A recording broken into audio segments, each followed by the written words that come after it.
Greetings, Guardians, my name is Bife here. As the main topics of Lightfall lore start to wind down, I wanted to use this time to talk about some of the other parts of Lightfall's story that are worth covering. There are a lot of topics around Cloudstriders and Neomuna that absolutely fit into this description. We should really talk a lot more about this stuff because after all, it is a second city. I mean, previously we thought we were the last human civilization in Sol, and it turns out we're not. That should be a cause for celebration and for questions. So, yeah, let's talk about Neomuna, and let's start with something a bit grim. I know, happiness abounds until it doesn't. For a very long time, the people of Neomuna have had to live alongside the Vex. Today, we're going to explore how seemingly bad that once got for them in the lore of a warlock exotic called the Swarmers. So, aside from being shot at though, what is the real harm of living alongside the Vex? As Clovis Bray discovered when he was doing his work on Europa, it's not just the physical harm they can do, it's also about the terrible digital disruption and infiltration that they are capable of. Before we really talk about all of that though, and what that meant for Neomuna, let's get some ideas about the situation for the Neomuni people in place, and then at the very end we'll get to the Swarmers lore tab, which is where all of this really ends up. It's clear that one of the earliest inventions of the Neomuni was the Cloud Ark. Its ability to interface with the Veil and create a simulated reality of sorts for the citizens of Neomuna to exist within has been a clear boon to their citizenry, even early on in their history. But it certainly hasn't come without cost. I'm filling in a lot of blanks here because there isn't too much to go on when it comes to the precise chronologies of things and what happened early in the days of Neomuna, but it appears that after the Cloud Ark was created, the citizens of Neomuna found themselves at war.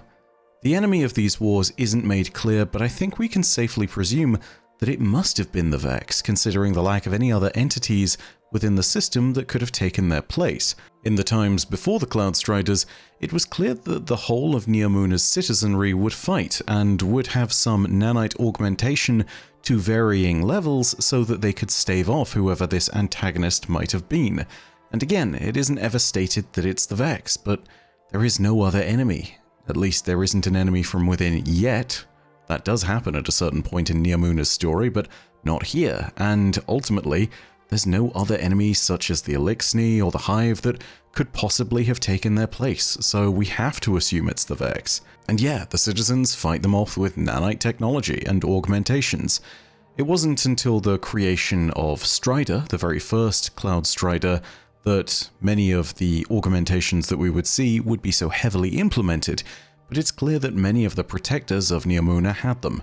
From here, our understanding of how the Neomuni interacted with the Vex is still not clear though, and again, whilst they aren't clearly the aggressors, there's no one else who really fits that bill.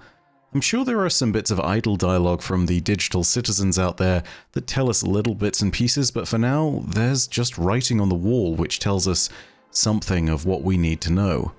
Our first source for all of this, and something that relates to the relationship between the Neomuni citizenry and the Vex, is from a Neomuna Kids program. Stay with me, I promise. It's actually... I mean, the context is weird, but it's actually talking about something very important. I know, it sounds ludicrous, but I'll explain as I go. We're going to look at the Maelstrom and Bluejay lore entries from the Cloudstrider Legacies lorebook. The lore entries that give us all the titles of the Cloudstriders as opposed to their actual names are all presented in the format of a children's history program. This is the sort of ideal history that the parents of Neomuna are trying to teach their children, and I'll be honest, it's very revisionist. We're not going to go into an example of that revisionism, but for the sake of knowledge, know that it is very much perfected, so to speak. It is washed over for children, it's simplified, and oftentimes it's just trying to inhibit something which would cause moral deviancy. It's trying to make them good citizens of Neomuna, you know? Anyway, take a listen to Maelstrom's entry in this, and you'll get an idea of what I mean. 1, 2, 3. Eyes on me, niños. It's Thursday, and you know what that means. That's right. It is Cloudstrider Day. What do the Cloudstriders do? Right again, they keep us all safe. And how do we tell them thank you? By remembering them. Today, we'll learn about maelstrom. That's a new word, isn't it? Do you know what it means? A maelstrom is a big storm. A maelstrom is loud and scary, and it can cause a lot of damage. The Cloudstrider who picked maelstrom as her call sign was also loud and scary, but she wasn't scary to us. She was scary to the Vex. She was a strong warrior who could fight as well as any of the Vex, but she was also a very smart leader who taught all the other people on Neptune how to defend ourselves. This first entry just shows us that the Vex conflict does indeed go back a long while. Maelstrom is not the first of the Striders, not even close, but they certainly are quite far back by the looks of things. And even though this is the first of the entries of the Neomuna lore that actually mentions the Vex chronologically, I think it's fair to say that Maelstrom was not the first to fight the Vex. More importantly though, for the immediate context of things, this gives you the vibe of the children's broadcast here. It's important for understanding the context of the Blue Jay entry and for what comes next. 1, 2, 3. Eyes on me, niños. It's Thursday, and you know what that means. That's right, it is Cloudstrider Day.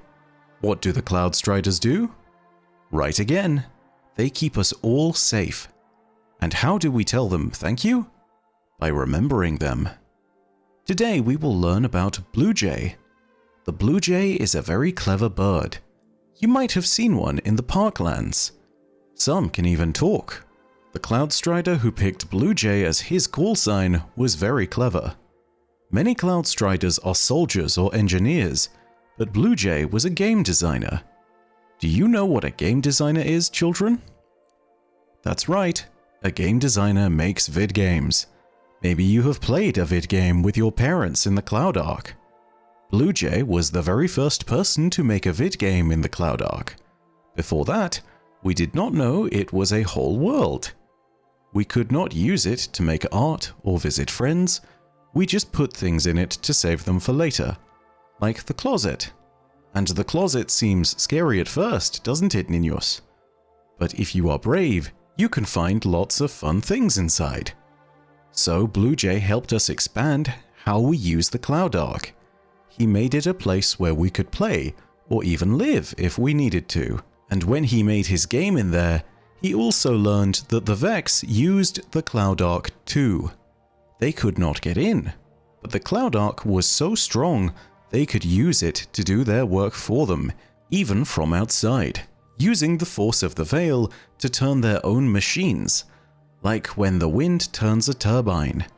Blue Jay learned he could jump from the Cloud Ark to the Vex network, and he sabotaged their machines from the inside. The Vex were very confident and did not think he could find them, so they were careless. And so Blue Jay scared them, and they ran away. And what we learned is that being careless with the Cloud Ark is dangerous, isn't it? That's why you always close your open ports and keep your passcode secret, because the Vex remember being scared, and they'll frighten you to get us back. That's all for today, niños. 3, 2, 1. Now have fun. And remember, thank you, Cloudstriders. Carlita Capybara, Capybara Corner, Season 44, Episode 23. Crikey, oh, Lord, that's a lot of seasons of content. Anyway, the Blue Jay entry, yeah, it's a very revisionist history of Blue Jay's story. In reality, Blue Jay was reprimanded for creating games within the Cloud Ark at first, and they were kind of forced to continue their work and research, and yeah, that's a totally separate story, and it just gives you an idea of the fact that, again, this whole thing of what they're trying to teach the children is very much revisionist. I'm focusing a lot on the kids of Neomuna, and there's a reason for that. It's because of the Swarmers lore tab and the story that it tells us. There are some seemingly contradictory things that are being stated in this kids program, and that's related to our story. And, well, going over the most important one is that firstly, it states in this latest thing that we read, the Season 44 Episode 23 thing of Carlita Capybara's Capybara Corner, that the Vex can't get into the Cloud Ark, and yet it also states that the children should always close their open ports and keep their passcodes secret, because the Vex remember being scared, and they'll frighten you to get us back? It seems kind of odd. I mean, if the Cloud Ark is a closed system, but the Vex can't technically get into it, well, that's kind of odd. And what's this thing about being adjacent to the Cloud Ark? Is that true? Is it something where they maybe can get in? It's really not clear. They've certainly tried in the process of rescuing Soteria, so what's going on here? The whole ports and passcodes thing does not need to apply to the whole of the Cloud Ark. Of course, it could just apply to technology generally, and maybe this is just children's messaging here that's reading like a bit of a cautionary tale, and maybe I'm reading too much into it. But the way that they've phrased it, it feels as though they're underplaying the threat of the Vex quite substantially here. It almost feels like the cautionary tale that you'd hear from kids' wartime propaganda. You know, if this had been the UK in World War II, it would have been, don't worry, the bombs can't hurt you as long as you have a basement or an Anderson shelter. That's the kind of vibe it gives, you know? It's very much a, hey, we have this deadly threat around us, but don't worry, you know, it's all going to be fine. That's the kind of vibe it gives, and it's not really telling the whole truth. The Vex are a clear and present threat to Neomuna, and I think they have been for some time, and I think that's something that the people of Neomuna know from experience. To see why I say this, let's go ahead and take a look at the Swarmer's Lore tab, finally, which is something that reads like a bit of children's media again. It's a nursery rhyme of sorts, but one that comes off like a much darker nursery rhyme. This is troubling, and to those of you who, well, I'm sure it's a bit late for this now, but to those of you who do have problems with the idea of children being kidnapped, this is a content warning for you, because, yeah, it kind of pushes this idea. Listen, my child, and come to behold of what came to pass in our histories of old. Before Neomuna was the city you know, our defences were weak, our security mere show. The Vex they did plague us, though we knew not, filled our Cloud Ark with viruses and carnage they wrought. In the depths of our suffering a Trojan did come, the Axis-mind Aesop promised us but a crumb. Of course I will lead these vermin away, I will heal your network, keep the viruses at bay. In exchange you will give me one simple thing, I ask only loyalty, think of me as your king. Aesop the Sovereign, as he called himself then, made his promise of refuge, we'd be safe once again. The people refused, Aesop's bargain precluded. Think of your dear children, a threat was eluded. The people held fast, Aesop's menace ignored, and upon them he unleashed his digital horde. The children went dark, their connection was severed. We knew then we had lost Neomuna's most treasured. Aesop withdrew and left us to mourn. I'll return one day, to us he did warn. Since then we have laboured each day and each night to keep our Cloud Ark safe, locked up, good and tight. Should Aesop return, he'll be met with a wall, the most powerful, vigilant, and mighty of all. I don't know if this is just a children's rhyme that is simply a tale that implies things much like the Pied Piper. You know, don't run off with mysterious strangers. Don't do anything where you shouldn't trust people. Stay with your parents. It could just be another typical children's rhyme that is trying to impart that basic logic to them. But, yeah, the fact that this is something which specifically references all of this, and the fact that the entirety of Neomuna's history seems to be about fighting the Vex, I mean, all of this fits. And if you think about it, well, this is a very valid reason to go to war.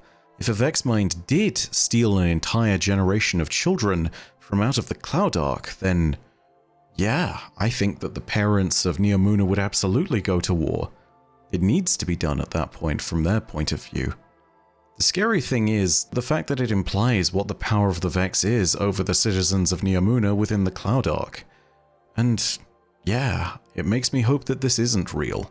Researching the Vexmind Aesop doesn't return anything on Ishtar Collective.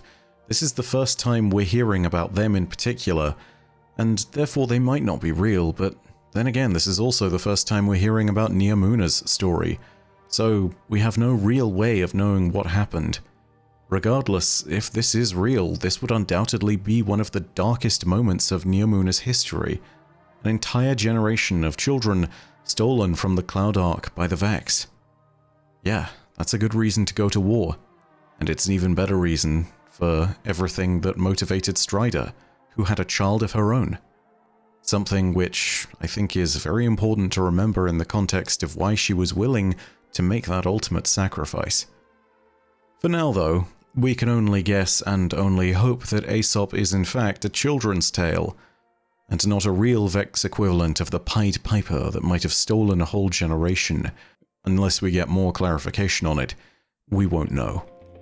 In the meantime though, thank you very much for watching, and I hope that this video, well, I don't suppose I hope you enjoyed it, but I hope you found it informative, and if you did, go ahead and leave a like.